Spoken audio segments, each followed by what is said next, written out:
Yes, we are live. Good morning, good afternoon, good evening, wherever you are coming in from. Please do let us know. It's a Sunday morning here in China at 9 a.m. We are back for another live show. You can't actually tell it's the morning here with that sort of background, but it's not too bad today. I think we're getting a typhoon later today, though. I've heard anyway. Oh, okay. That's the rumour going around. That's not the best. So I don't think I'll be playing football later if there is a typhoon. Anyway. Today is a you ask, we answer kind of live stream. It seems these have gone quite well in the past. So get your questions in. We haven't actually got any to start on right now, so get them in as soon as you can. We will be looking in the regular live chat, but of course, super chats will get priority, but we'll try and just get through as many as you want. We're not. Are you scared to answer anything? No. The only thing that I'm really not that confident talking about, simply because I don't know much about it, is the China-India situation. Been asked a couple of times before, but I need to sort of read up on it because I don't have enough knowledge to be able to address that topic confidently. So, but anything else you worried about answering anything? No, not at all. I mean, I'd like to start off. There's been some sort of news. I don't know whether it's actual news or rumor. I've read it in Western news, and my partner's read it in some Chinese chat groups that they discovered some new cases of COVID-19 in Beijing. Yeah, I saw that pop up.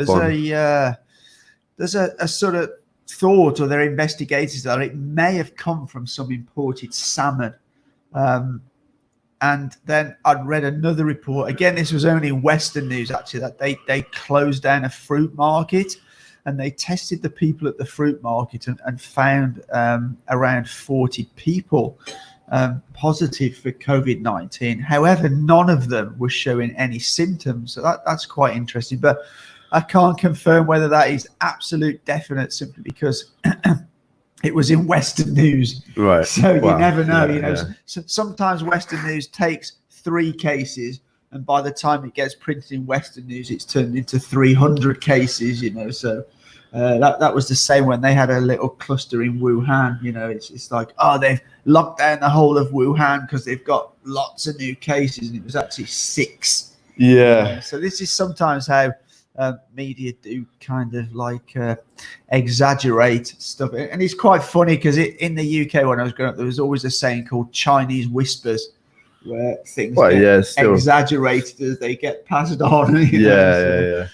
Apparently, we're getting told we're not moving, so let's just check that we're okay. Can you see us moving? Are we good? Have we frozen? No, I think we've frozen. Look here. We have frozen. Problem yesterday. You might have to turn that VPN off. Okay, give us 1 second whilst we sort this out for you. Let's see if it's caught up. But I'm gonna have to clear the cache and stuff, aren't I? Yeah, just turn off the VPN and reload. Okay, give us 1 second. If we go out of the stream, we're still here. So just give us 1 second and we'll be back with you.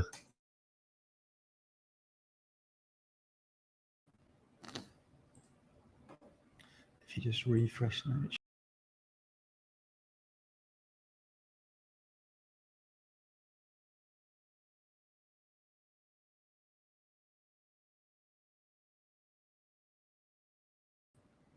We're back in business.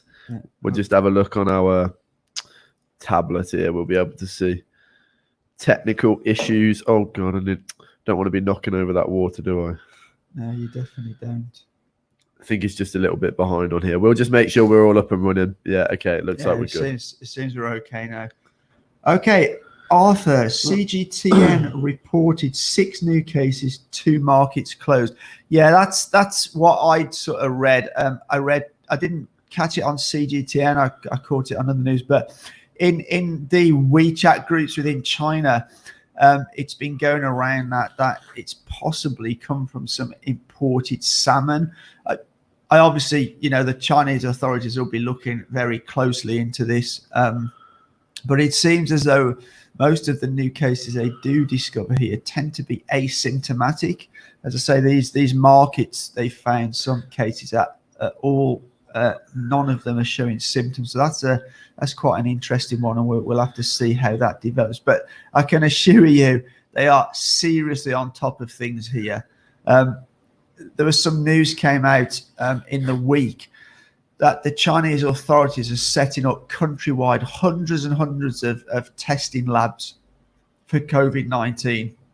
And they are, spending a huge amount of money setting up all these sort of testing centers pretty much in every province. So as soon as they get the slightest sort of inkling that there's a new case or a new case, people can go there to be tested. And the government have even put controls on the prices that the manufacturers can sell the equipment and the testing kits at.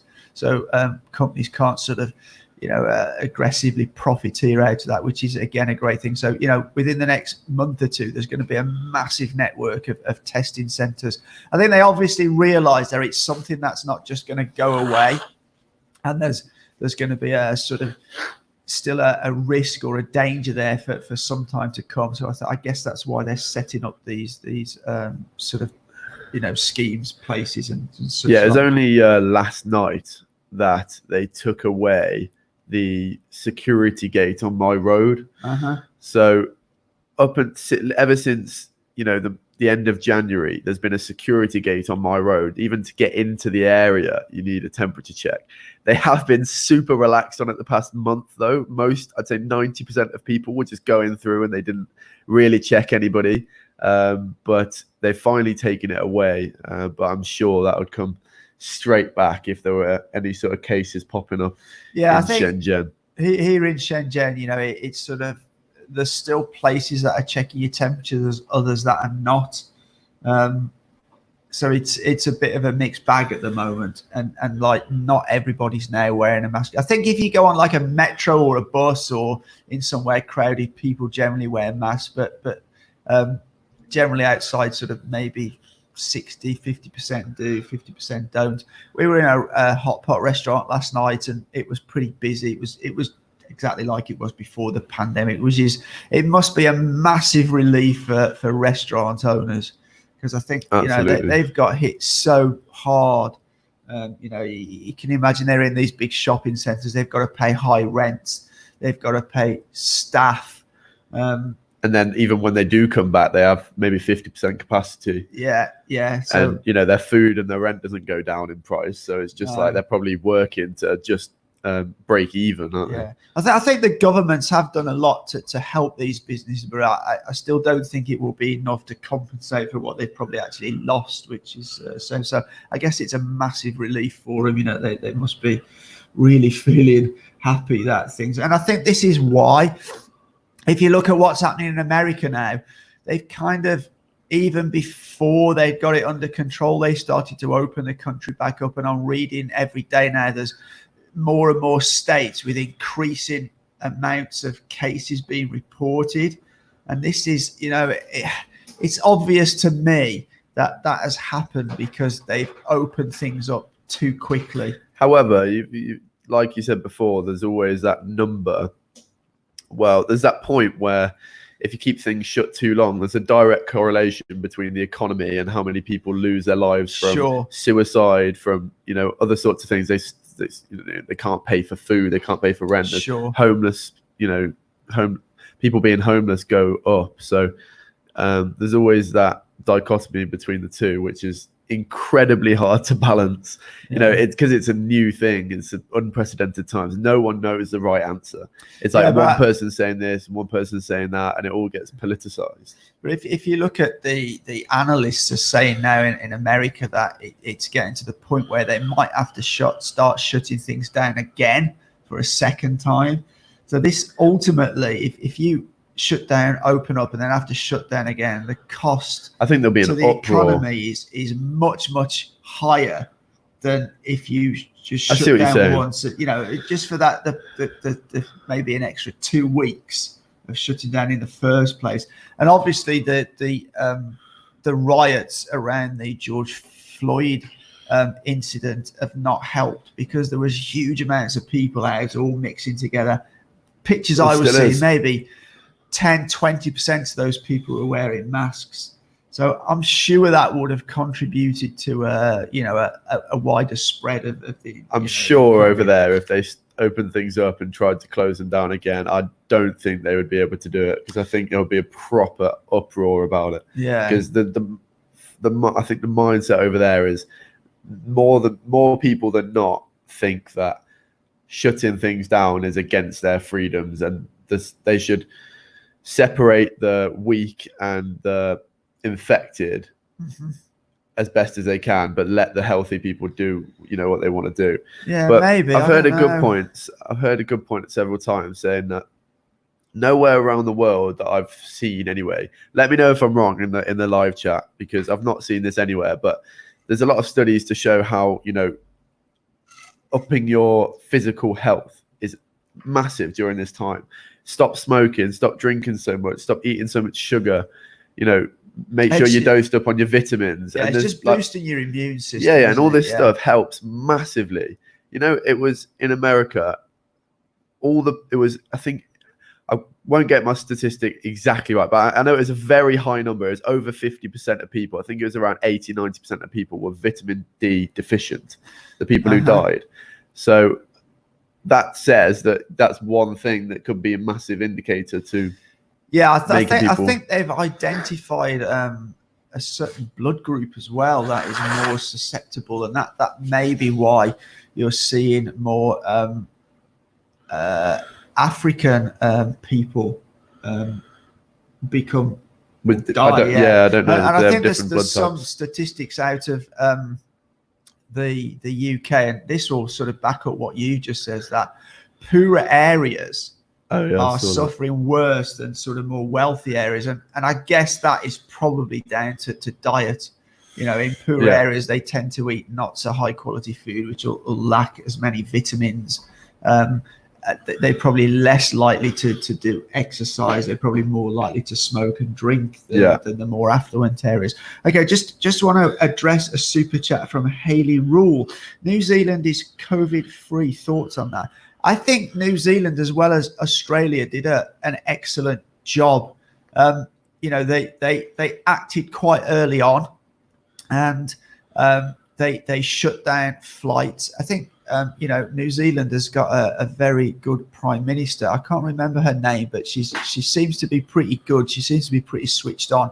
But yeah, they shut down things early. They stopped a lot of inbound travel. I'm not sure about New Zealand. I know Australia, really sort of clamped down on inbound travel, and that was a good thing. I mean, I find it strange how the US and the UK as well was sort of more so the US, that they were shouting about how they'd stopped flights from China, and that had a massive effect. But the actual statistics show that didn't have that much effect, actually, because most of the cases in New York were identified that they came from Europe. The virus doesn't sort of stop on certain airlines or certain parts of the world. It sees no borders or boundaries whatsoever. So obviously, once it was rife in Italy, which was the first European country where it broke out in quite a large extent. Obviously, people flying from Italy to the US were taking it there, and other parts. So when Trump shut down flights just from China, I thought actually it didn't do that much. It's more of a marketing ploy. Yeah, it was more of like a sort of media stunt. I think what countries who did shut down flights from everywhere, and I believe I'm right in saying Australia and New Zealand did that very early on, and you can actually see from the results. I mean, I've been a little bit disappointed with the way the UK have dealt with things. There's been errors all along the way by the authorities there, and that's borne out in the figures that they now have the highest death rate in Europe, and I think that's really, really sad. But to go on to blame China for their ineptitude, I think is very unfair. Very unfair. I think this is not to offend that the magnitude of this pandemic is obviously quite devastating for a lot of people, a lot of businesses, a lot of people have lost people. However, saying that, we are very lucky that it's not been as deadly as we thought it might be at the start. Yeah, and it's kind of a wake-up call to get better measures in place, get better systems in place for a possible much worse one to break out in the future. I think scientists all around the world have been saying this is going to happen for many, many years. And you know, if you had a pandemic with a death rate like Ebola, for example, you know, it could easily wipe out, you know, maybe a quarter of the world's population. So I hope, whether they will or not, but it's been obvious that a lot of countries' governments were very, very ill prepared for this. And, you know, experts are suggesting this won't be the last time this is going to happen. And I just hope, like Oliver says, it is a wake-up call to these governments to get much better prepared in the future to deal with a pandemic like this. John SS, thank you for that. Don't be harsh against the US. You only hear the whiners. That's the problem with a lot of things. You know, you hear the minorities have the loudest voices, don't they? Yeah, so I mean, I think makes it look like they're the majority, but in essence, they're really not. Yeah, I think you've got to look at developed countries and you've got to look at the non-developed countries, because you can't compare the two. But if you look at all the developed countries, I think you can see how good or bad their response is by the amount of cases they have and the amount of the rate of the deaths. And, you know, unfortunately, sort of the US and the UK really don't score very well on that scale, where countries like Australia and New Zealand and South Korea, and you know, that they've done really, really well. Developing countries are another sort of subject in a way, because they just don't have the money to put the systems in place. You know, a lot of the African countries, some of the South American countries, they are poor countries, so you can't expect them to be able to deal with it anywhere near as well as you know, the developed countries.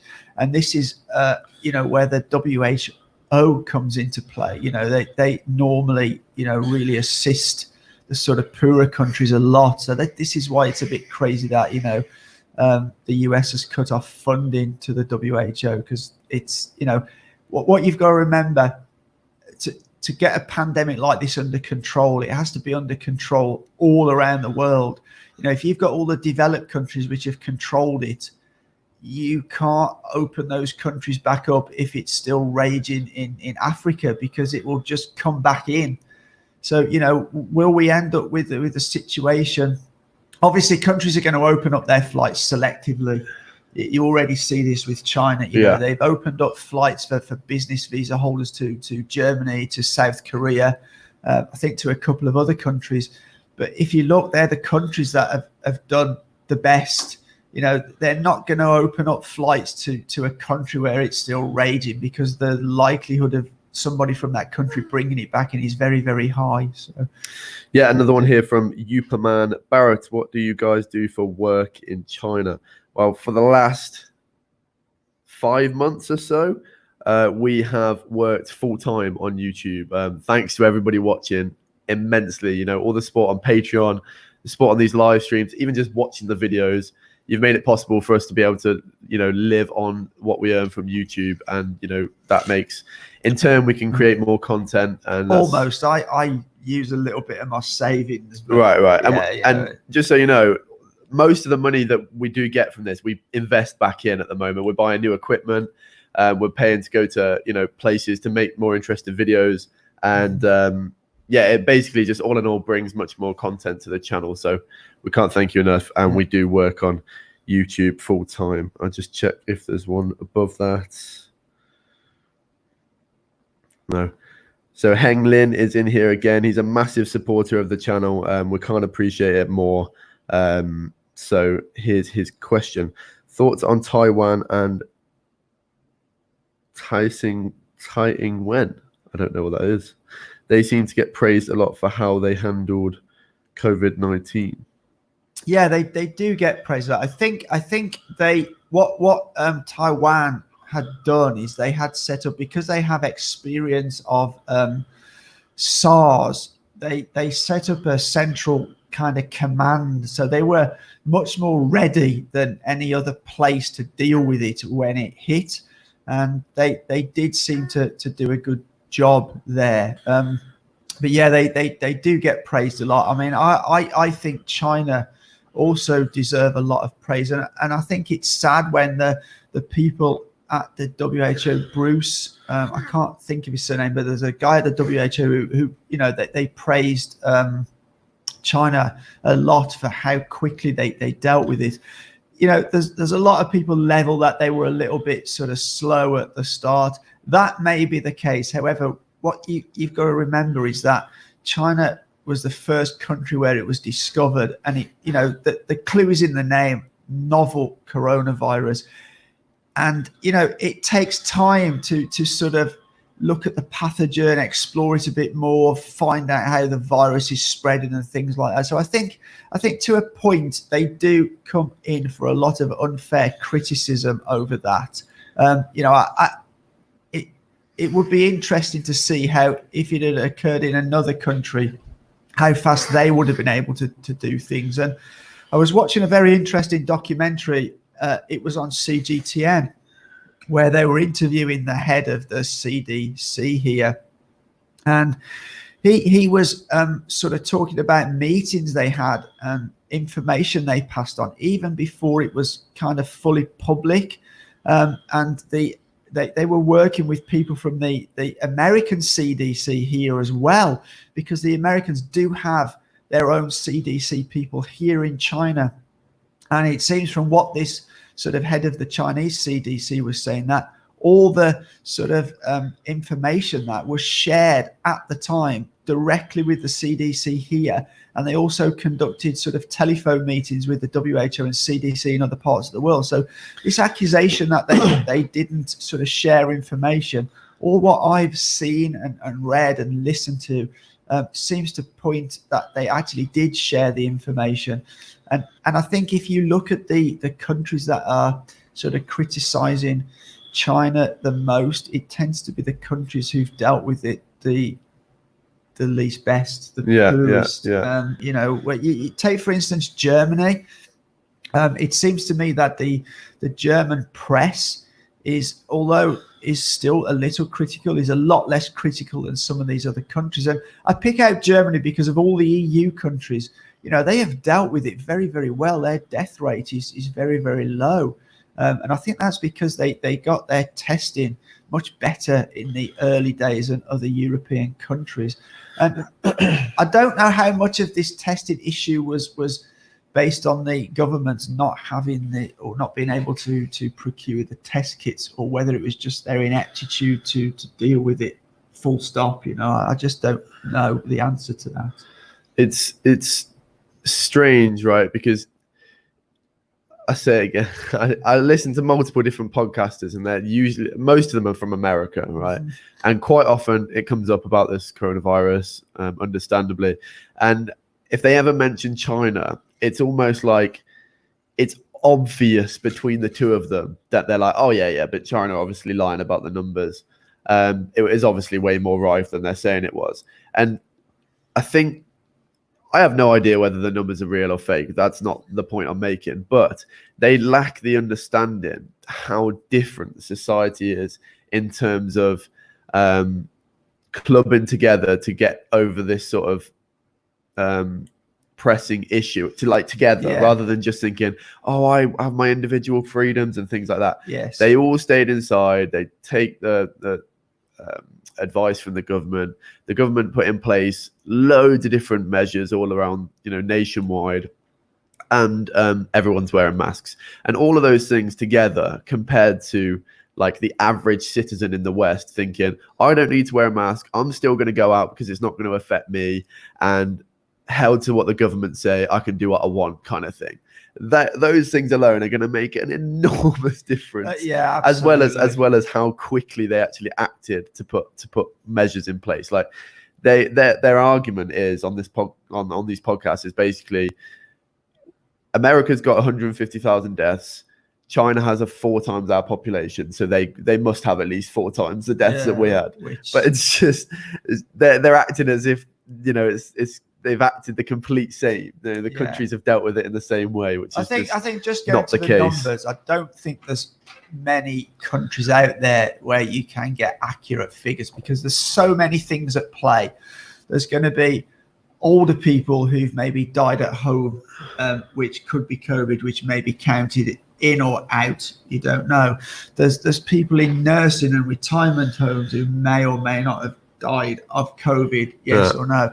I think a lot of the official figures for many of these countries are just ones where they're absolutely certain, and they've generally died in the sort of environment of a hospital.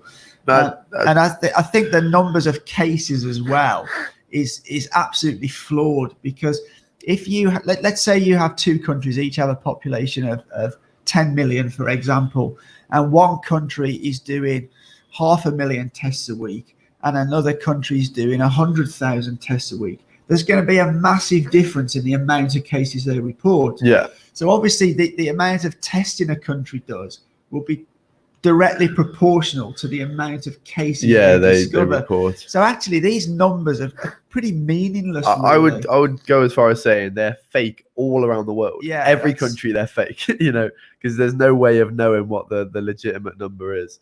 But anyway, I think we've gotten past that argument in recent months. We've got one in from Fat KY. Thank you very much. Can you do more videos on Western media lies? Perhaps turn it into a weekly series. Also, did Huawei pay you for your flagship store event in Shanghai? Do you want me to do this one?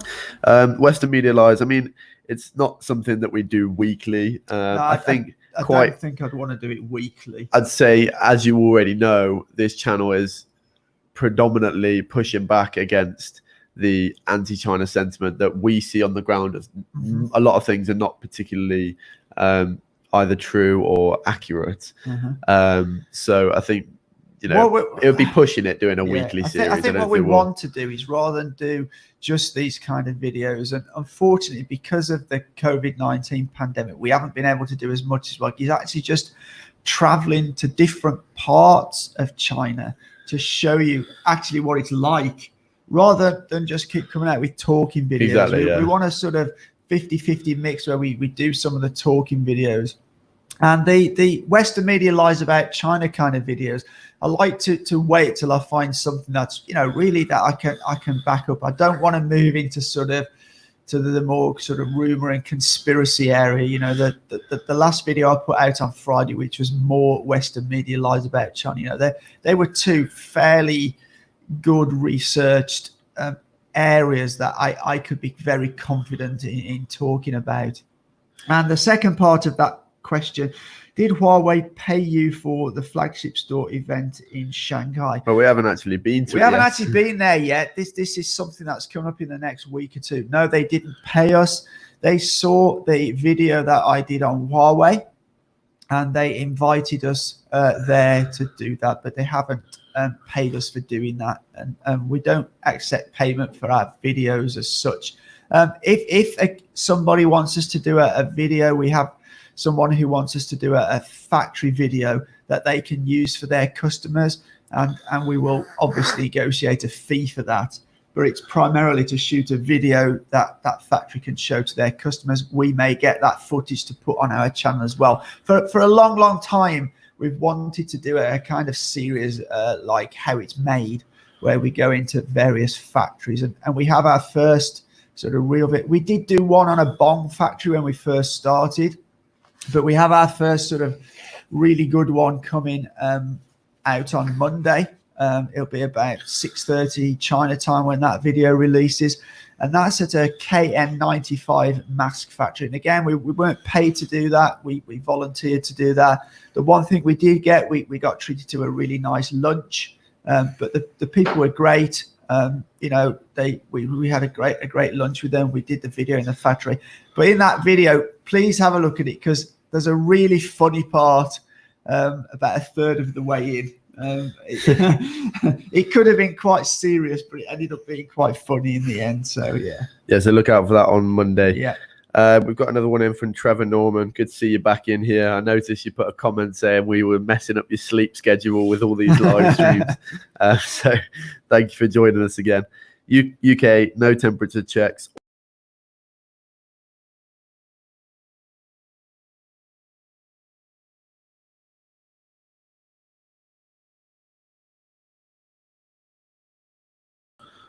Sorry about that. Just not sure what happened there, but we're back in now. So Trevor Norman, UK, no temperature checks or isolating, and they said over 1,300 cases of the virus came in through the airport in the last 2 months. Yeah, this is something I just found bizarre. When I heard that the UK talking about putting quarantine in, and I couldn't believe they hadn't already got that in place. It's absolutely pointless testing and tracking and tracing your own population if literally hundreds and thousands of people are just flowing through your borders from countries that already have the virus spreading around. I just think that's absolutely bizarre. And again, that's something here in China, they first did this quarantine, and when they realized that it got to the point where they just couldn't cope with the amount of people who were testing positive on arrival, they stopped people coming in altogether. And I think that although they got criticized a lot for that, I think that is the only way you're going to control it. And now, as we see, they're opening up very selectively to kind of chosen countries who they see have got it under control. And right now it's only for business visa holders. So I know a lot of Germans have come back in. South Koreans are allowed back in. There is a proviso that the passengers who's traveling here must get a COVID-19 test and be tested negative within 72 hours before they leave their country to come to China. But as long as they can do that and they have a business visa, then they can come back in. Thank you, Linda L, very much for the super sticker there. Yeah, we don't know what happened when the screen went black there, but we're back in business now. I just want to let you know, I just want to ask you, if you are enjoying the stream, please do drop it a thumbs up, as it does get us rocking and rolling in the algorithm there. Also, we do have, for the people who can't, excuse me, for the people who can't support us and want to via the super chat method, as it's not available in every country, there is a WeChat code down below if that's how you'd like to show your support. And in future, I've got an idea to be able to ask WeChat questions through WeChat too, because at the moment it limits you to about 10 characters, which is very limiting, and we want to try and incorporate that in the near future. Do you want me to read this one? Yes. So we've got one in from Junyan Chen. Thank you very much for that. Trump authorized sanctions on international criminal court officials. This could link to the mishandling of COVID-19 from the current administration that causes lives risk of whole mankind. Thoughts? Okay. There's a lot to depict there in the question. I'm not sure about that, to be honest. That is something I can't answer at this point in time. I will have to look up a little more information. I mean, my thoughts are that I do think the US administration have been quite negligent in the way they've dealt with this. And we have a good friend on another channel, Gio Nation, and he did a video. It's an hour and a half long, and it compares the way the US dealt with this against South Korea. Although South Korea is a sixth of the size, they're a sort of equally developed nation as the US. And we will drop a link in the description of this video after the live stream to that video. But it just shows you how there was a massive difference in the way they dealt with it. And obviously South Korea got it well under control, whereas the US haven't. But it just shows you a timeline of things that were done in South Korea compared to the US and how it differs. In the early days, South Korea was sort of putting a lot of measures into place, where in the US, Trump was going around going, oh, we've got 15 cases, not a problem. We've got it all under control. And it just shows you that just such a massive contrast in how they dealt with it. But the end results, you can see the statistics now tell the story. But I really urge you to go and watch his video, because it is an absolute really, really good video. He's obviously properly researched it, and it's really, really good. If I don't really know if we quite answered his question there, to be honest. But if we didn't, then Jerry, if you wouldn't mind looking out for another question that he asks, and we'll get onto that one too, because we're not masterminds on absolutely every topic, so there are going to be some things that we can't answer too much. The whole of the details of that one, but I will try and find out for future streams. Joke. Thanks for the shout out to Matt. You're very welcome. I guess that's one of Matt's supporters. Yeah, Matt makes some good videos, but this one, I don't normally watch a video that's an hour and a half long, but I watched this from start to finish because it was very, very good.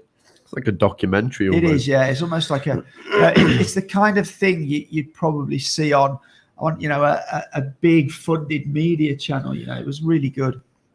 Well, one that's not biased anyway. Yeah, sure. I'm just going to give a shout out to a few people we've got in the chat. We've got some new names in here as well as all the familiar ones. We do appreciate everybody joining. If it is your first one, we do run a live stream every Sunday morning at 9 a.m. China time. This one is a you ask, we answer kind of deal.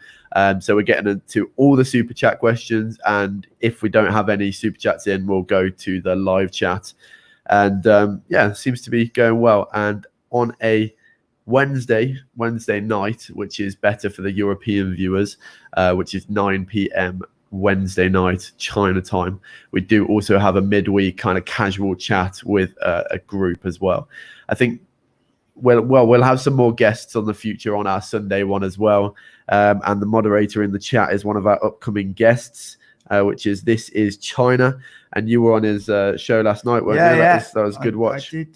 So that's up on our channel. I did.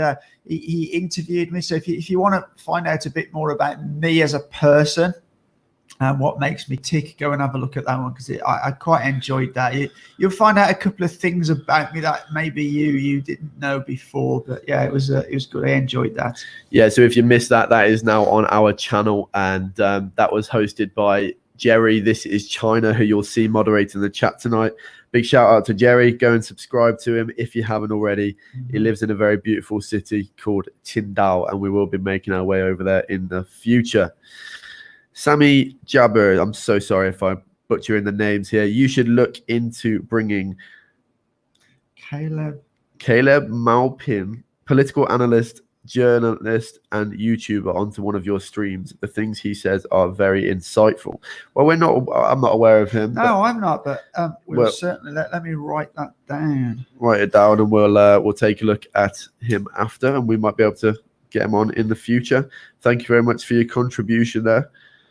Let's have a look in the live chat now. Typhoon is gone. Okay, well, I was under the impression there was going to be a typhoon tonight, but yeah, we've been getting some heavy rain on almost a daily basis recently because it's that time of year. But hopefully in the next few weeks that will be cleared up. I said I was going to shout out a few names. Yeah, I didn't get around to it. So Cheryl Y, we've got Kate O'Connor. Thank you for joining us. A European, British viewers is very early over there. So a special thanks to the people who are joining in from Europe. Soul Traveler, Donna, Rena Wong, another familiar name, The Quantum Alchemist, Golden Eagle, Big Head Evil. People got evil in their name. Shenjo, Epondre, Good Life. Good to see you all in here. Hope you're enjoying the stream. Just another just ask you to give a big thumbs up. I think Rena Wong is a local to us. I think I sort of saw her in her stream yesterday. She lives like very close to where we are here. In probably in the centre, I imagine, because we live on the sort of outer skirts. That's one funny thing. When I first came here, you just told me you were living in Shenzhen. I didn't really think as to ask where, because it's just China to me at the time, because I'd never been here. And then when we landed, I was like, oh, how far we got to go? You're like 2 hours. I was like, what? It's like, show me on the map where you live. And I was looking at it. I was like, no, why do you live so far away? I thought in my head, because I'm thinking of like English cities. I'm thinking anywhere that far out is going to be, rural suburbs.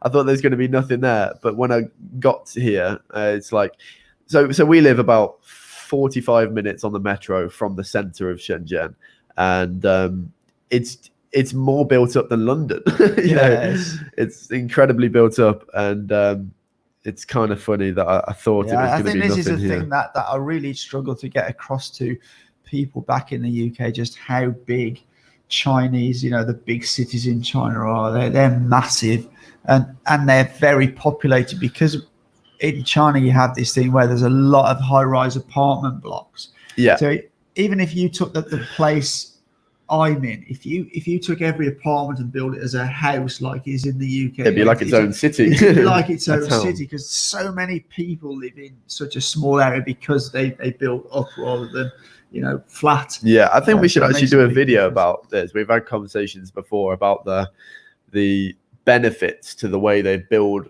Yes. housing here, because in where I'm from in England, they don't really do like complexes as such. They will have some, but it's kind of rare. It's more like houses, and there'll be a random apartment block. But here in China, it's very much like you have your own complex. They call it garden in China, and it might house 10 or 12 apartment blocks, and there's a gated security entrance, and it helps in a business sense quite a lot, especially in terms of like delivery guys, because they can just keep coming back to the same place, and you can just lots of little convenient things.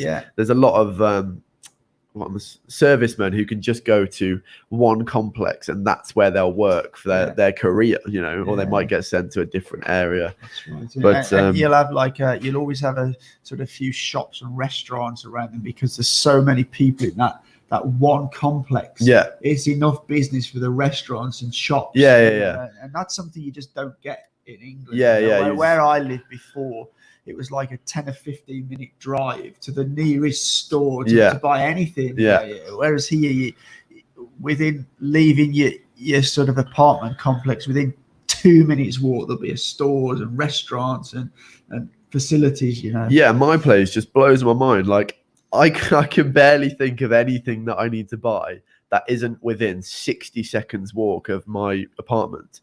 It's like I've got a convenience store here, and I've got a shop just around there. I've got a pharmacy there, and these shops are designed to just fit every need of the community that you're in. It's really so cool. I can literally go in there with anything, and I'm like, have you got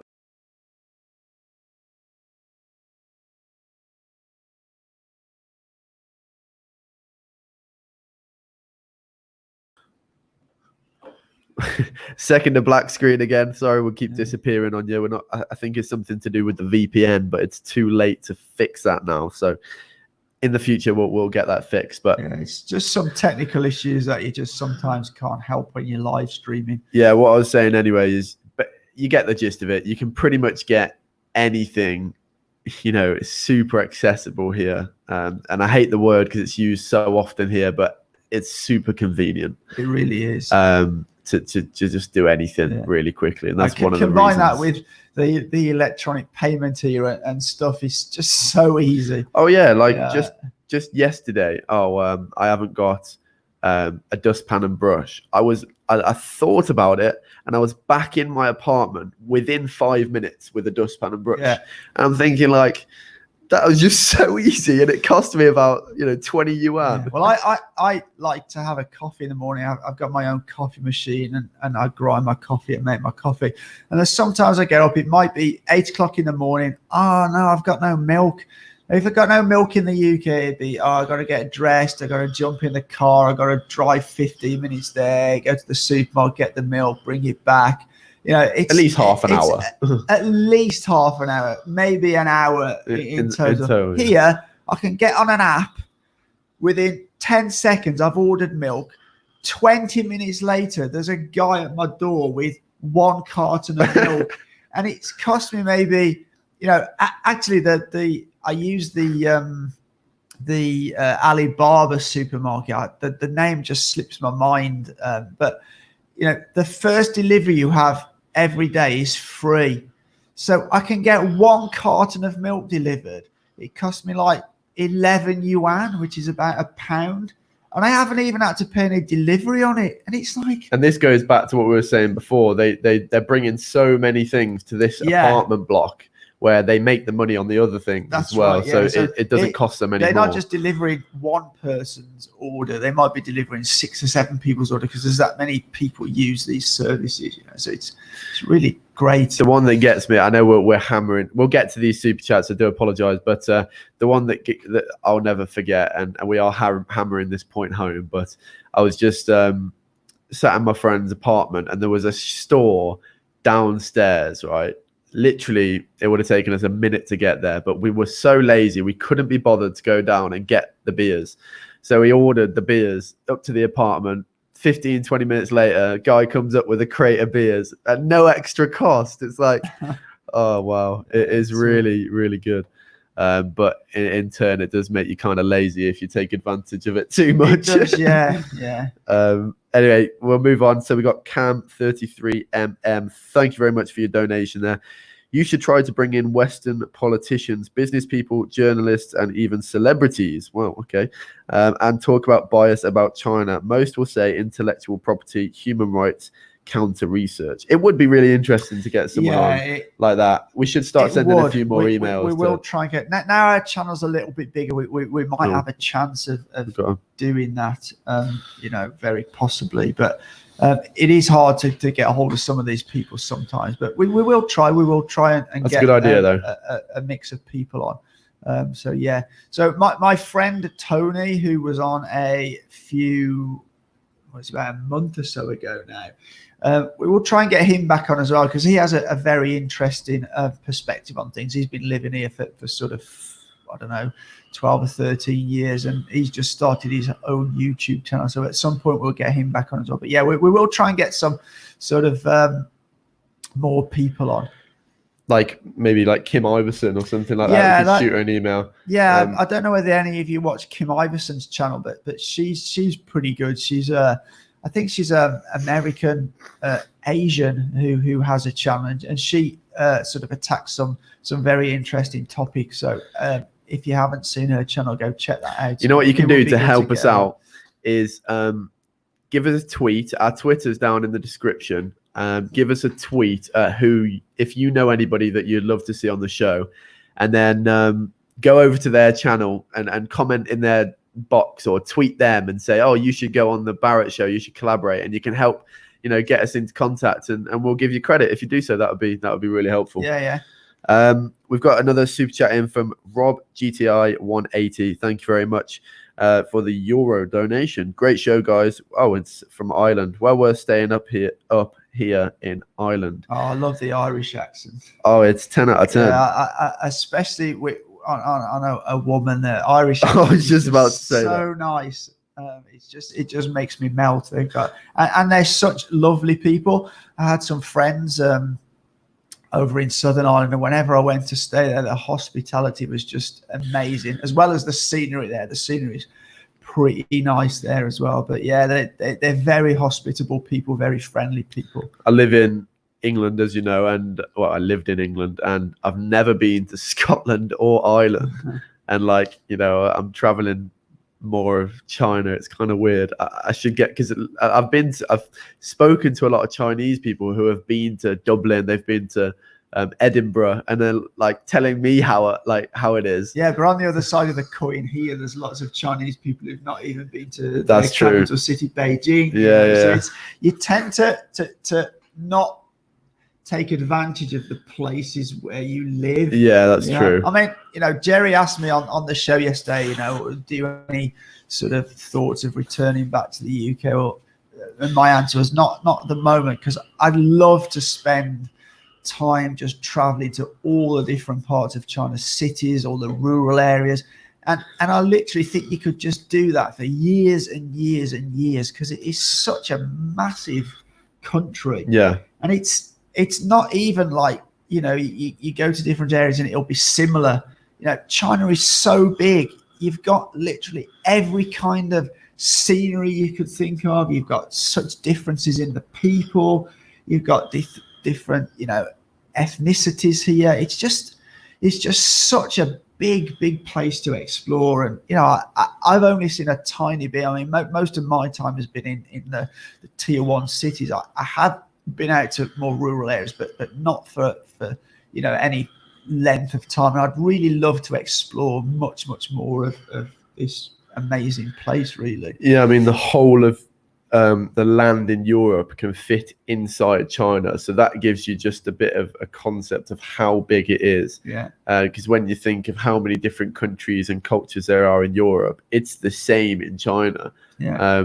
So yeah, there's a lot to explore, and I also think right now I can speak as much Chinese as to, you know, greet and get around and do what I need to do. Is coming on good, man. But I can't have conversations with people. So when we go to places, you know, I think it'll be a different experience for me to go now and when I go in 2 years' time, when I can actually talk to the locals. And maybe later, at a later date, we can incorporate some like kind of how Blondie in China does it, where she'll talk to some locals and subtitle what they're saying. Because I think that will get a totally different perspective on videos. I mean, we've got loads of plans, even this year, as long as there's no return of coronavirus. You know, we're going somewhere. We're going to Chongqing soon. You know, then you're going to Qinghai. Let's label the places. Yeah, so we're going to Chongqing soon. Well, we're going to Shanghai first, over to Chongqing, and then I'm going to Xi'an. And thankfully, a guy has actually messaged me from Xi'an, a British, who's going to help me out with some places to go. And then Qinghai and Inner Mongolia, those provinces. And then after that, in September, we're going to Wuxi, which is next to Shanghai. And then we might go to Hangzhou. Yeah. And then we want to go to Xinjiang and we want to go to Harbin. Yeah, we want to go to Harbin in the winter to do the ice festival, and we'd like to try our hand at a little bit of skiing if possible. I've been wanting to go to Harbin for like so many years, and there was one year where it was almost on the cusp of doing it, and then we checked the prices for the flights, and of course, because it was Chinese New Year, the prices were sky high. So we didn't do, but you know, I just think it's one of the things I miss about being in Shenzhen is, you know, back in the UK, we would have a winter. It's not such a thing now because the winters are much more mild. But when I was growing up, I remember we'd have weeks and weeks where there'd be snow on the ground, and I miss that. And, you know, that's something they've got up in Harbin where, you know, we can see proper snow and ice. And yeah, I was excited about going there, really. I was talking to two of my friends who are both teachers, and we were talking about the upcoming typhoon, or maybe there's one or not, but they were saying, yes, typhoon's going to be a day off work. And I'm thinking, oh, that's so different. Kids growing up here, they get a day off school because of typhoons. Back home, we get a day off school because of snow. Yeah. It's like there's a lot of children here who even get to teenage years and they've never seen snow. Yeah. Actually, in Shenzhen, when we get typhoon warnings, most of the time they're actually not that bad. They're kind of small. But I was here a couple of years ago, it's about 18 months or 2 years ago, when we had a really big typhoon, and that was pretty scary. You know, at one point I thought my windows were going to come in the apartment, and I remember everybody hunkered down in their house, and it really lashed us for the best part of a day. I remember going out the following morning, there's trees down everywhere. I remember you showing the videos. Parts of apartments, you know, window shutters have come off. And that was pretty scary. That's the first time I've ever experienced that. But yeah, it was pretty nerve-wracking. And speaking to some locals, and they says it's the worst typhoon they've had for like 25 or 30 years. Oh, that's so it must have been a pretty bad one. I was here then, so that's something. My claim to fame. Yeah. Was here when the big typhoon hit. I think it was 2 years ago now. Yeah, I'm pretty sure it's because it was the year before I came. That's right. Yeah. It's looks a little bit more destructive than they. I'm not playing it down. Obviously, it was a bad one, but it looks worse than they are on the roads because a lot of the trees here are not. They've not grown in that position. Yes, they get brought on big trucks and planted, so the roots don't go very deep. So when there's like 100-kilometer-an-hour winds, it's blowing trees out left, right, and center. I wouldn't like to live on the 33rd floor with a big ass typhoon because it'd be swaying, wouldn't it? Anyway, we'll move on to a couple of super chats that have come in. Junebug22, thank you very much. Do you guys plan to make more videos about new technology developments in China?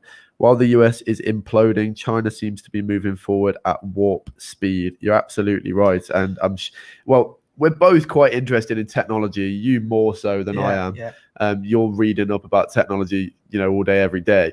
And we've got an idea in the works. We were lucky enough to go to Huawei invited us to their headquarters, and they showed us some of the new and upcoming technology, and some technology that's in place that they have that's kind of behind the consumer's eyes. Mm-hmm. And some of it just blew our minds. Just tell us a little bit about the smart city that they have going on. Yeah, they have this smart city sort of software and hardware which they implement. And it's actually been implemented in Shenzhen. And what we're trying to do, we're trying to get something organized where we can actually go and see this smart city hardware and software in operation. But just to give you an idea of some of the things it can do, so they have these cameras that monitor. Sorry, can I just what is smart city for the people who have no idea? So basically, it monitors things going on in a city. So it monitors traffic, it monitors people. When I say monitors people, not individual people. It monitors the flow of people from various areas of the city. It monitors pollution in the cities. It monitors traffic. It monitors emergency services and this kind of thing. So just to give you one example of what this system can do, is it will monitor traffic. So it controls traffic lights and signals and sort of the flow of traffic to keep the traffic flowing as best as it possibly can through a city. But if then the cameras detect an accident without any human intervention, it can dispatch police and emergency services to the scene of that accident. So these are the kind of things. Can I just add on to what it was doing with that? So it would also be monitoring who the closest emergency services are, how many of them are free, and also the nearest hospitals, and how many patients are being looked after in those hospitals, to see if the hospital has capacity to work on that accident. So all of that stuff. Go on, carry on. And I'm into technology, but it absolutely blew my mind. It was absolutely amazing, and obviously they're rolling out this kind of stuff in cities all around the world. But Shenzhen, being the home of Huawei, have adopted this as one of the first cities, and we are trying to be able to get in to actually do some film there to show you in a real situation of how it works. And don't know when that'll happen, but we are working on it. But the other thing I want to say, when we were at Huawei, we were told that the technology they're currently developing won't be in the market for around about 5 years. You said 5 to 10 years. 5 to 10 years. That's how far ahead that they're working. And so the stuff we're seeing now is stuff that they've been working on like 5 years ago. So they really are, pushing forward. And I think that one of the reasons I think this is that in the Chinese government, there are a lot of sort of scientists and engineers. So it's not just kind of career politicians. There are a lot of scientists and engineers. So I think that helps push this innovation forward. Whereas in the West, I think that the governments lack a lot of scientists and engineers. So I think that's a big difference that's made here. We all know that the technology and stuff that's used in the military and stuff like that is more advanced than what we're exposed to. But that really gave us like an actual tangible visual on how much more advanced it is than what we get to use. Absolutely. And just adding on to the smart city thing, you will get a lot of people, especially in the West, twisting that to make it sound like it's this, they're just spying on using it to spy on the people and stuff like that. And the guy, it was actually from Kazakhstan, who was giving us the tour of Huawei's technology of this smart city, and he was telling us some statistics on what the benefits it's bringing to society. Yeah. And one of them was about how much less crime there is, and how many less accidents there are, and how many he was saying how many more accidents can actually be dealt with before a person dies, because that can be done so much quicker. And I think the one bringing down crime or preventing crime from happening, it was around the 30-40%. So they're big numbers. And if you could implement some technology into a city that brings down crime by 30 or 40%, how anyone can put a bad spin on that just blows my mind. Because I just have a very interesting piece of information which I read yesterday. So if you look at the Western countries, they bash China about this face recognition, and it's very interesting now. President Trump has come out with a statement that they think they should ban Microsoft from any government contracts because Microsoft won't share their facial recognition technology with the states. But basically, Microsoft says until there's proper laws implemented to control the use of facial recognition technology, they won't sell it. They won't license it to organizations, to federal organizations in the states. And Donald Trump's kicked up a fuss about that, saying that, okay, if you're not going to share it with us and let us use it, we're going to ban you from all government contracts as Microsoft. So there's this, again, it's a very double standards. And if you look at, there's some high-ranking police in the UK saying that if they had this facial recognition system in the UK and they implemented it, they would be able to cut crime by a significant amount. Because what this system does, it doesn't follow everybody. What they do, if they have somebody who's committed a crime or suspected of committed a crime, they will feed that person's data into the system.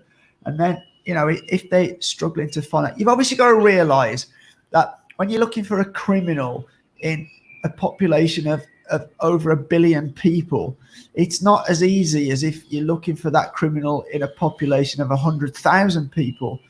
So you implement this technology to help you catch the criminals. And what they're doing with AI as well is you can they can pick up suspicious behavior.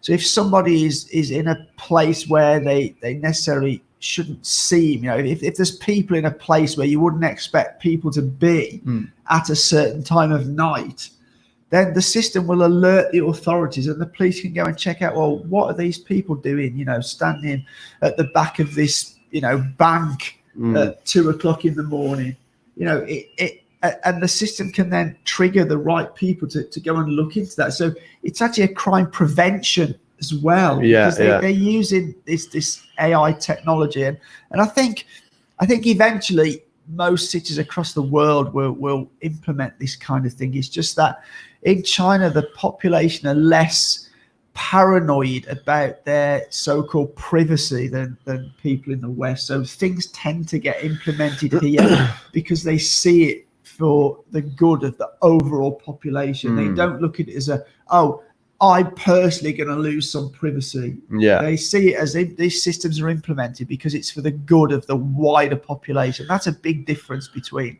here and Western countries, I think. I think people forget that. Not forget. I'll just give an example of when I came here. I've said it before, but I'll say it again. When I had a very profound experience when I came here, and I'd go on walks at night at 10 o'clock at night and just sort of explore the area, and straight away I was noticing 15-year-old girls walking around at 11 p.m. at night on their own, just using their phone. And I thought, wow, I've never seen that before. Even in my village, there would be the village I lived in England, that would be whoa, you wouldn't do that. But here they can be quite safe to know that the crime is much less, especially in these first tier cities. One, because the criminal punishment is a lot worse, and two, because of the surveillance. So and that has only come in, when I first came to China 12 years ago, I was in Shanghai, and there was And I know for a fact at that time there was a lot more crime. I remember going into McDonald's and KFC in Shanghai at that time and Guangzhou, and there'd be signs saying, be careful of your phone. And you would see people like loitering around, and they would be waiting for somebody to just leave a handbag unattended for a few seconds or put a phone down, and they would snatch it and run. And I had friends at that time who did a lot of business in Shenzhen and Dongguan, and they said, you've got to be really careful when you go there because there's much more crime there is in Shanghai. And this was only sort of 10 or 12 years ago. And in that time, because they've implemented all these systems, which are based on cameras primarily, the crime rate has dropped massively. You speak to most people now who live in these big cities, and they say, we're not worried about crime at all, because if somebody now commits a crime here, it's more than likely they will get caught, because they will be caught on some CCTV somewhere. Absolutely. So it actually becomes a deterrent, because they know they're going to get caught. They don't do it in the first place. Now, that's not to pretend there's no crime goes on here at all. Of course there is. But it's massively, massively reduced to what it was when we didn't have, or when those systems were not here. Yeah, and I'm personally, if you're not doing anything criminal, then I would rather take that bit of loss of privacy and have my what's the word I'm looking for, the security in the city and the freedom to go out at night and stuff. And I think what you also have to remember, when you're dealing with cities with so many people, you have to make systems very, very slick. Otherwise, you create massive bottlenecks of people. So if you look at kind of metro stations, railway stations, that you have to have ways. And I think this is the sort of more driving force behind this facial recognition and this sort of electronic technology. A lot of it is developed to get people through. So just give you an example. If you go to a busy metro station, and right now we use our phone, and we have a QR code on our phone on an app that you use to go into the station and get on the metro. But at busy times, if you get one person in front of you that can't get that QR code up very quickly, they may take an extra 10 seconds because it hasn't loaded properly on their phone or something. Within like 10 seconds, there's a queue of maybe 20 or 30 people built up at those barriers, simply because of the volume of people coming through. So what they've started to experiment in Beijing and Shanghai, I believe, is facial recognition. So as you're walking towards that barrier to open, it's picked up your face, it's recognized who you are, and it's opened the barrier for you to go through. So it's, these kind of things are just to speed up the flow of people. And also, if you take the recent coronavirus outbreak, so when you go on a metro, you scan a code. That's because that then registers that you've been in that particular carriage on that particular metro at that particular time of day. And that data is used. If they then find somebody positive, COVID-19 positive, on that same train or in that same carriage, they can contact you. Now, if you had facial recognition going into there, that you wouldn't have to then scan that, so because they know you've been on that particular train. Right.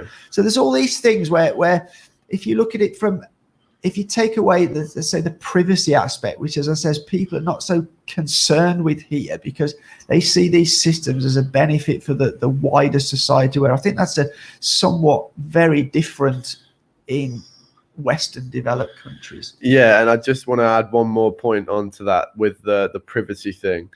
There's been several times where I've gone, let's take this example for ease of purpose.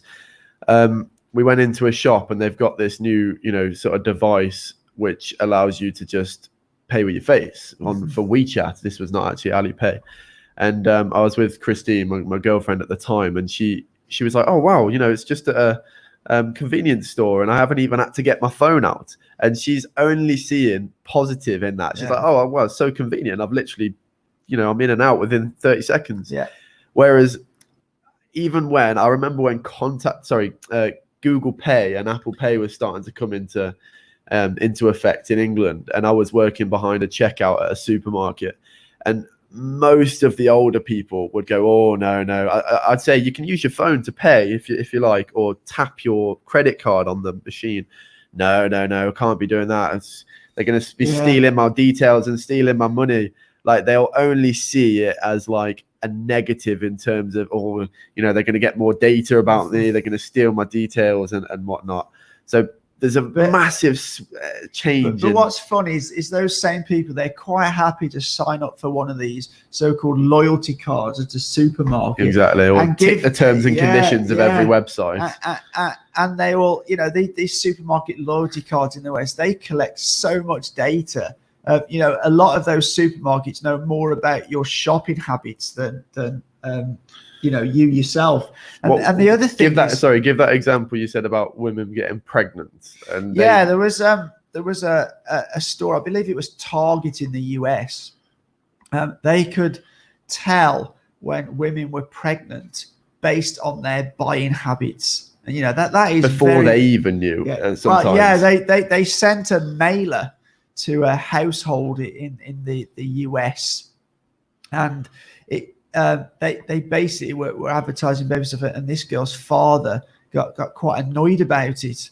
But it turns out that his daughter was in fact pregnant, and the store had sort of picked it up before, like, I guess she had even realized herself. Yeah, because of her buying habits. Because of her buying habits. So that shows the power of data.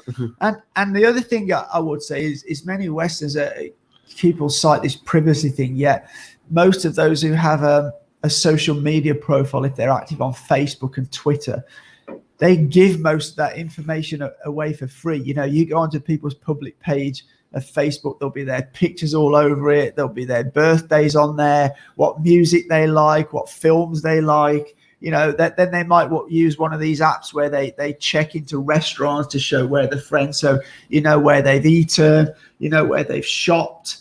So actually, sometimes they give more of this information away than they actually realize. So you know, it's a bit of it's just the lack of awareness that they're doing that, isn't it? Absolutely. Anyway, we'll move on. Sammy Jabir, again, thank you very much. Forgot to say, Caleb Malpin knows a lot about China. That's the guy he was on about earlier. I will look into that because I'm not aware of this guy. So yeah, I will have a look into that a bit further. Trevor Norman, thank you again. Get Nigel Farage on the show. Might change his mind on Trump. Yeah, he tends to be a big buddy of Trump, doesn't he? Does Nigel? But I do like Nigel Farage a little bit. He's quite. Who's Nigel Farage for the people who don't know? So Nigel Farage is a politician in the UK who was very behind the Brexit campaign, but he's one of the more, let's say, straight-talking politicians.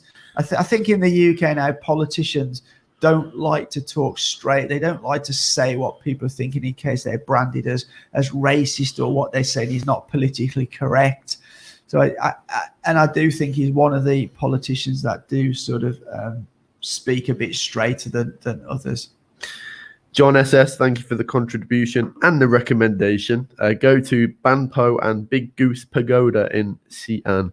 I am headed there in about a month's time, so I've just noted those places down. And if anyone else has any recommendations for Inner Mongolia and Xi'an, I know Inner Mongolia is a massive, it's a massive place, but if you've got any recommendations, that would be very helpful. Just scrolling down the chat here to see what we've got. Cam35mm, I think that's his second, his or her second super chat. Thank you very much. Try Kevin Rudd, former Australian PM, YouTube channel Asia Society and Kevin Rudd. Ian Brummer of G0 Media and Kishore. Oh wow, you're testing me here. Kishore Mahbubani and Martin Jacquez. Okay, so Martin Jacks. Yeah, Martin Jacks, I do watch some of his stuff. His stuff is quite interesting, Martin Jacks. I do watch some stuff on his channel. But yeah, we'll make a note of those. Do you want to take a picture? Yeah, I'll take a photo of them. And we will do our best to get in touch with some of those people. Obviously, some of these people might, if you know, maybe like the ex-Australian PM, they probably want some fairly substantial fee, which, you know, that would be out of our realm, to be fair. You know, so some of these, it's like Tony Blair, the ex-UK Prime Minister, he charges, you know, tens, if not hundreds of thousands for appearances and speaking. So obviously we wouldn't be able to go down that road. But if we can get some people who are willing to come on without charging a fee, then we will do our best to do that. As I'm sure you're aware, it's kind of like it's for most of the time, it's got to be of some sort of mutual benefit to them to interview them. So as the channel grows, you know, the opportunity to contact more people, to get people on is you know, Also grows too. Yeah. So, you know, as long as you keep supporting the channel, in future, we'll be able to get more and more guests on who you might know about. So thank you very much for supporting the show. Mm-hmm. Simon Barnes, thank you very much for the super chat there. Have no issue with the loss of my privacy. I'm concerned about face recognition tech in the classroom, though. Dystopian, track eye movements to measure focus. Simon Barnes is a South African guy that we may be meeting up in Shanghai with soon. What do you think about that then? In the classroom, I think, yeah, I don't really know about that. I think it could have uses. What I worry about, certainly with younger children, is that the wrong type of people could get hold of that information. That's the problem. Yeah. You know, if you go to the UK, there's now very, very strict laws governing sort of photographs of kids. I personally think he's gone a little bit too far, but obviously you do need to protect children, and I think it can go too far. I think with some of these, again, you would really seek to get authorization from parents on that kind of issue. But yeah, I think you do have to draw a line at some point. I think you've got to be careful of it encroaching too much. This is the issue. This is where I think a lot of people see it going. You know, especially in a place like China, where the people at the top do have an immense amount of power. The issue that I see is this technology going too far, and the wrong people getting into power who might abuse it. That is definitely a concern of mine, and probably in the mind of a lot of others as well. I don't have an answer to that, to be honest, but that is definitely a concern of many, I think. This is a very interesting one from Arthur Larson. Does Shenzhen Smart City use social credit score? Now, there's a massive misunderstanding about social credit in the West, and I'm not going to address it right now fully because it is a massive subject. But what I will say, it's not what you think it is. This business where they're tracking what people buy and what stuff. So just to give you a basic idea, it's actually like a credit score in the UK.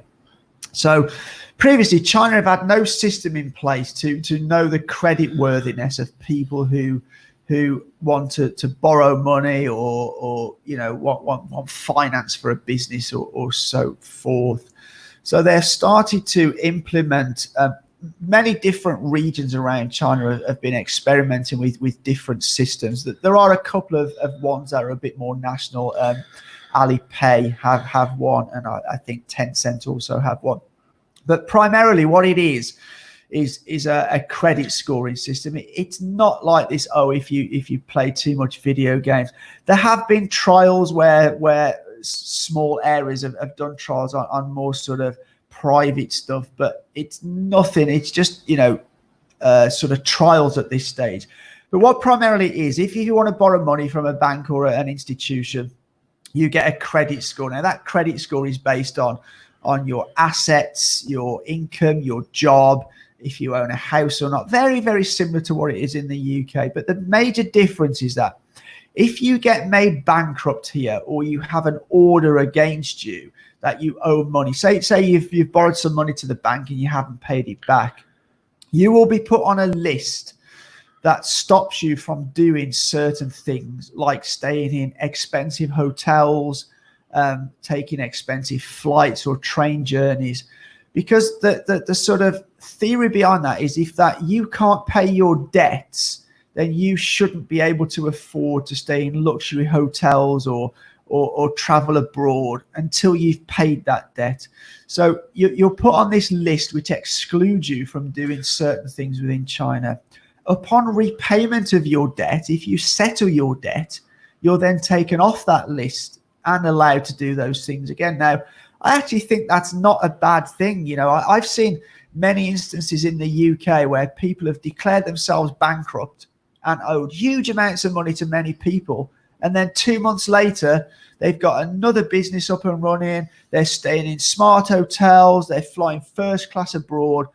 Meanwhile, all those people that they owed the money to, you know, are still without their money. So, yeah, I do, you know, intend to make a video about this in the future, because I think there's a massive misunderstanding about this social credit system. There's the best way, as a summary, the best way to describe it is it's like the credit system in the UK, where, you know, that the bank give you a score if you want to lend money or when you go for a mortgage. So that's really what it's about. Okay, cool. So I'm not too educated on that topic, so I'm glad you're able to answer that for me. We will be wrapping this show up in about 10 minutes.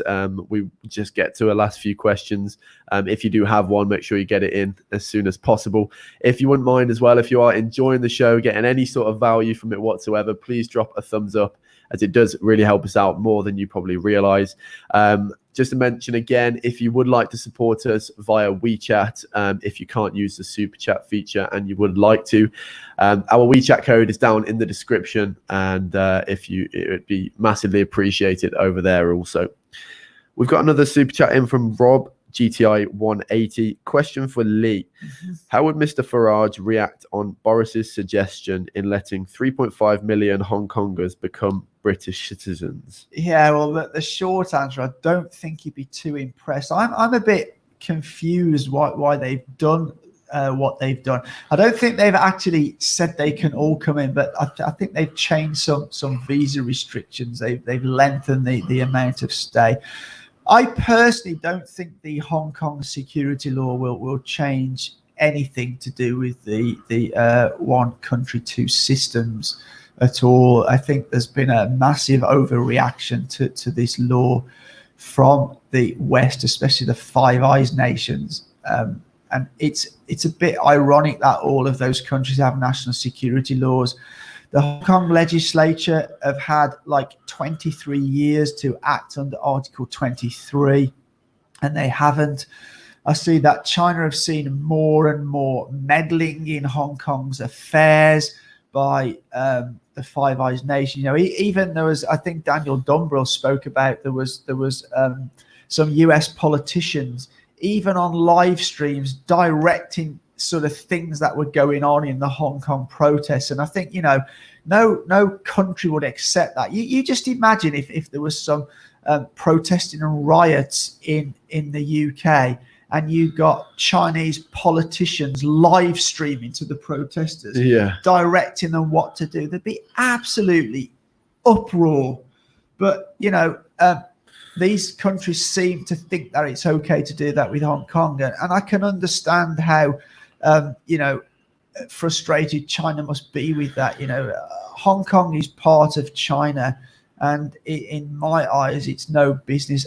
And I think as long as they do stick to the agreement, the 50-year agreement, which I personally don't see that the security law will change that significantly at all.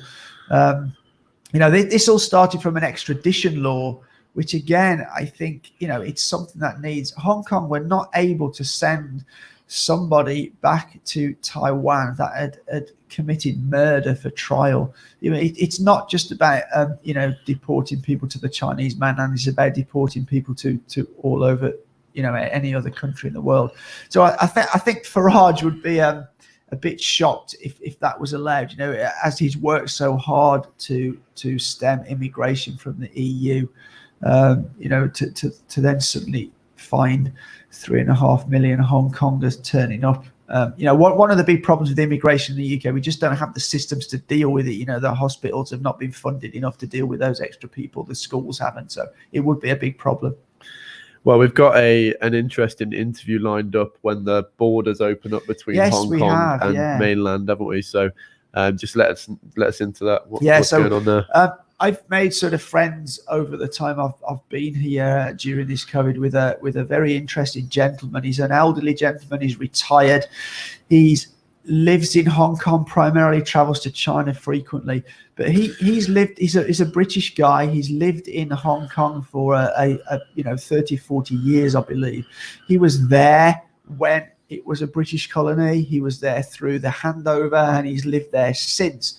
And he has a very interesting perspective on how things have developed and his thoughts on that. So as soon as we're able to either get him across here to Shenzhen, or we can go across to Hong Kong, we're going to sit down and do a proper interview, and we will obviously put that up on the channel, because that will be really, really interesting to see it from that point of view. Yeah, he said something in stark contrast to what the media says, in the sense that he believes that Hong Kong has been much more free since it's been handed back to China than it was, sort of back in the day. So I think that could potentially open a lot of people's eyes to see some more of the truth, and it gives massive credibility to someone who's lived through it, isn't it? I mean, it's very easy for people like us to give our opinion, and it's very easy for the protesters obviously are very one-sided in their thinking.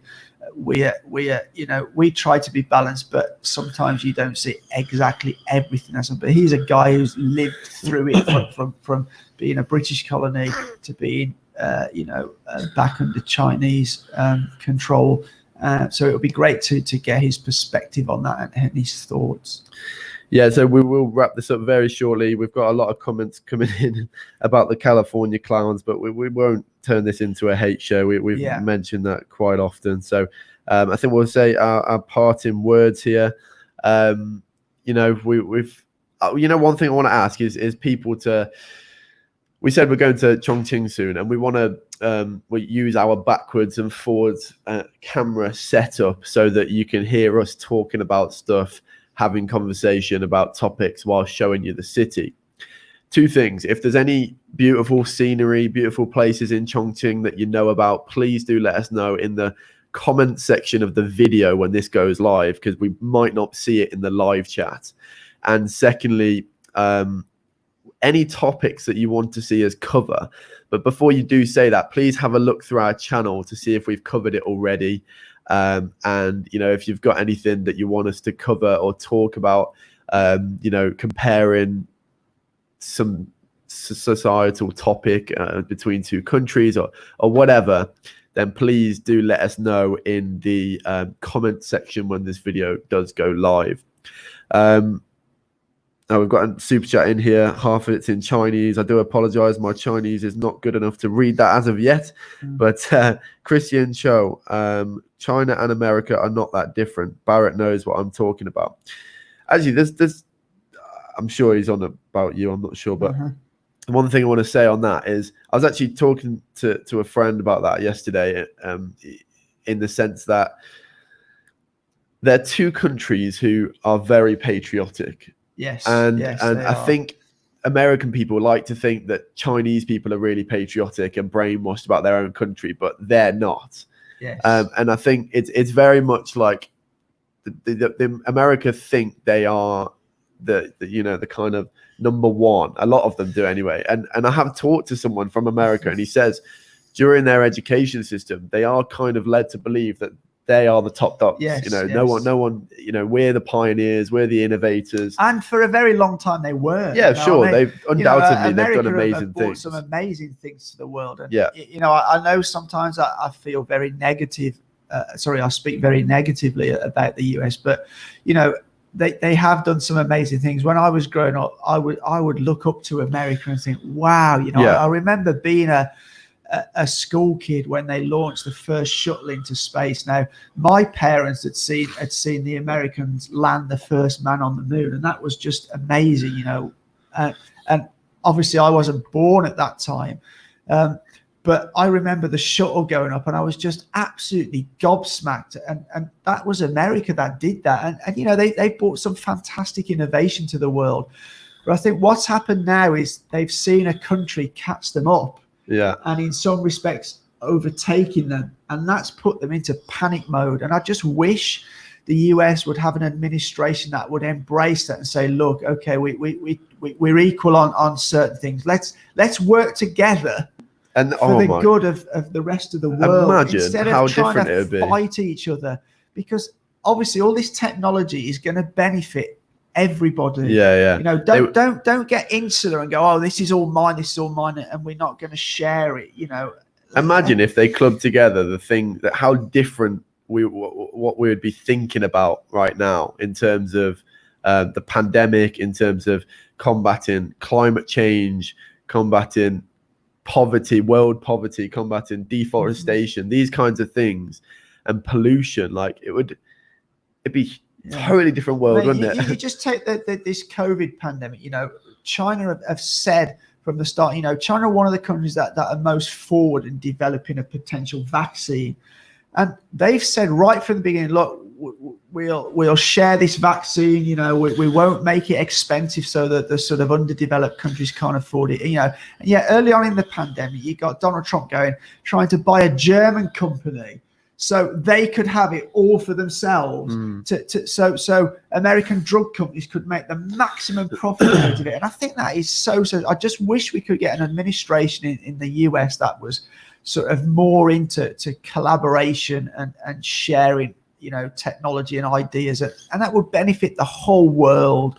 But unfortunately, they seem to have an administration that just wants to sort of make the rich richer, and I think that's really, really sad. You know, from what I see, and you do much more research on this than me, and sort of tell me a lot about it. But from what I see, experience, and hear is that it's like, it's a very childish way of putting it, but easier to understand. It's like China start the argument America start the argument and China retaliate in a more organized fashion. And it's kind of that way round, where rather than China imposing something and then America retaliating, it's much more like one way round. But China can't just sit there and do nothing. They have to play a game of chess and do something in return that is, you know, not gonna shoot themselves in the foot. I've said this many times before. You know, I think America are much more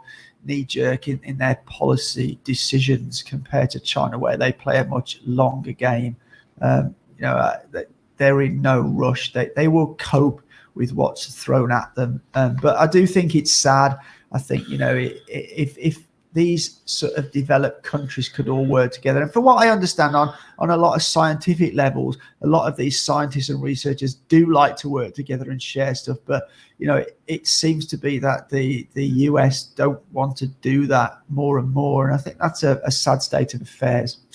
Yeah, anyway, we have answered everything. I just want to thank Karen Shen for the super sticker there. Appreciate that. We're going to wrap this up now. I just want to say that, as you might already be aware, these live streams are kept up on YouTube for 24 hours to give everybody a chance to watch, no matter where you are in the world. After that, they are put behind our paywall on Patreon on our lowest tier, which is $5 per month. It's just where you can get Starbucks. You know? Exactly. Look, there's this thing where you do. It's like in society now, you expect all the content online to be free. But obviously, the people who are working on that content need to live. So of course, anyone who does support us financially, and that is, like you said, the price of a Starbucks every month, it is massively appreciated. And it does go a long way to produce more content for the channel. So as Ollie said earlier, we reinvest a huge amount of it to travel to places, to get equipment, to make our stuff better quality, etc. So yeah, you've got there's a lot coming on our channel. You know, we've been sort of hampered a little bit by the lack of being able to travel around because of the pandemic, but that's clearing up now. So hopefully we're about to get on our way, and we'll be bringing you videos from sort of here, there, and everywhere. So yeah, you can see a lot more of China. The Patreon link is down below if you do want to support us over there. Thank you for anybody who sent super chats or even tuned into the live stream. We will be back on Wednesday next at 9 a.m. 9 p.m. China time for the midweek China chat. And we'll be signing out after we just give a big thank you to all the moderators. We've got This Is China, Trevor Norman, Simon Barnes. Thank you very much for moderating the chat today. And we will see you in our video tomorrow. So check that. It's the Mass Factory video. It's got a really funny bit in there. So do look out for that. But as always, for now, take care. Take care. I'll take us off there.